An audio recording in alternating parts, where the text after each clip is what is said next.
Hello, my dears. I am Johanna Takonis, and I welcome you to the Deconstruction of C-PTSD podcast. In this episode, we will talk about flashbacks, the most known symptom of PTSD, and wrongly assumed to be a central requirement for having any form of PTSD. We haven't covered this topic in quite a while, and it's time we clear things up. So let us talk about it. Flashbacks are often referred to something along the lines of having flashbacks like I have PTSD. But unlike what many think, it is only a severe symptom and not a requirement for PTSD. It is a sign that PTSD is in its more severe stages and needs to be addressed now. They can get so bad that you lose sense over what is happening now and what is a projection of your brain, which enters a very dangerous territory. Most people with mental health issues are pretty regular people, and probably almost the whole population. The insane person people imagine when they hear mental health and how it was presented in old movies, shows and the like, is actually a person that has lost the connection to the here and now, which almost any mental health problem can escalate to, similar how an infected cut can lead to an amputation if you ignore it. Lost connection means the person doesn't know when, where, and sometimes who they are. That is why it is so important to have always a connection to reality and take it very seriously. We first talk about what are flashbacks, then what causes them, then when do they appear, then what can we do about them, and then how can we use them. So what are flashbacks? One can describe them as involuntarily remembering or reliving caused by a trigger, be it a word, object, phrase, or anything really. Sometimes the trigger seems to be completely unrelated to the flashback and the memories. Your brain can trick you and alter the things you see in a flashback, therefore take it with a grain of salt. They can appear as sort of daydreams, regular dreams, or a forced remembering sequence. Alternatively, you can say it's a way of your brain to ask for help.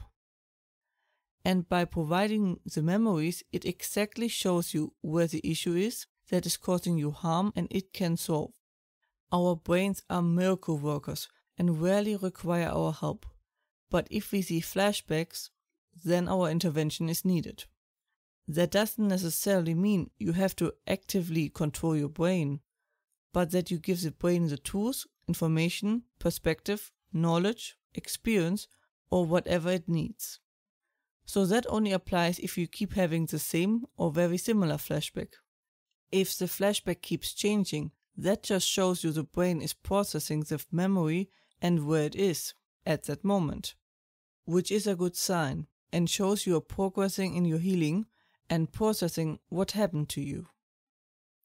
Now, as I mentioned before, it is triggers that causes them, under the right circumstances. Usually it means you must have crossed a certain line in the severity of your PTSD, which we get into in a moment, and your defenses or energies must be low enough. I'm sure all of you were once so tired that you hadn't the mental energy to deal with anything and you were easily ticked off. That is because it requires energy to remain in control of your emotions and behavior, which you naturally don't have when you're tired. The trigger is the connection the brain made with the event. The bigger it has grown, the more disconnected the connection seems. Sometimes the trauma awakens a dormant trauma, and you get two traumas going in very different directions and adding a lot of confusion. And when do they appear? Like I just mentioned, you need to cross a certain line in the severity of your PTSD. I am sure you all have seen line graphs, be it weather, stock prices, and so on, with a wonky line going up and down. And this wonky line usually passes horizontal lines along the way. Now the wonky line is your PTSD progress, and the horizontal lines are the severity. Every time you cross a line, you get more severe symptoms. It also works the other way around with losing symptoms. And since the line is wonky, you don't fully switch to the different severity level immediately, but get a warning shot, or hopeful sign, depending if it goes up or down.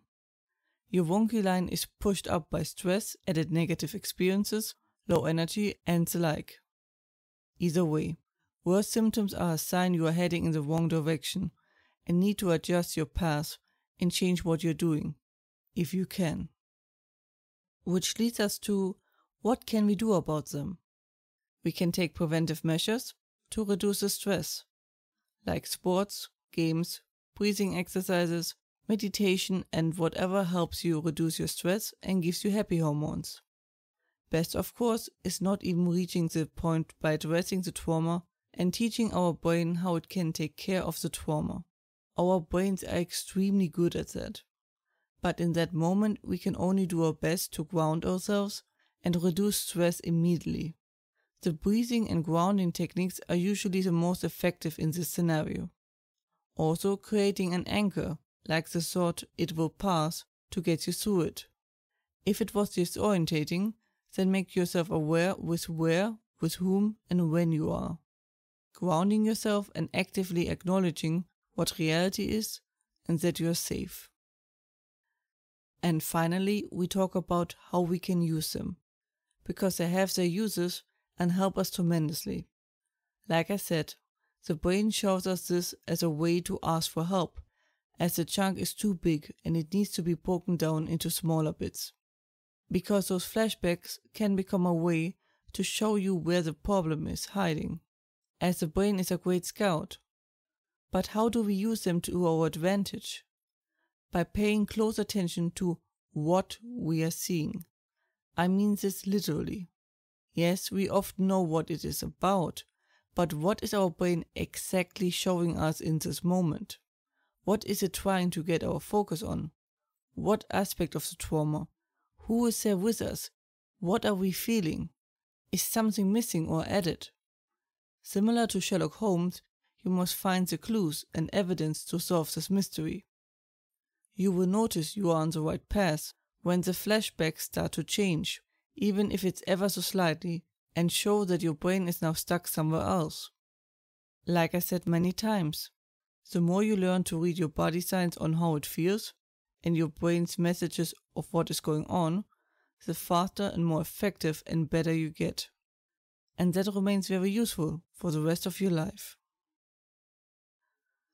That was it for today's episode. I hope you found it helpful and that you're safe and well. And, as always, if you have any questions or feedback and the like, please let me know at contactme@johannatakonis.com. More information and transcript you can find, as usually, under johannatakonis.com, and links are in the description. You can also find me under @johannatakonis on YouTube, Twitter, and Instagram. I hope to see you next time. Watch yourselves and have a wonderful time. Thank you for watching. If you liked it, please leave a like and subscribe.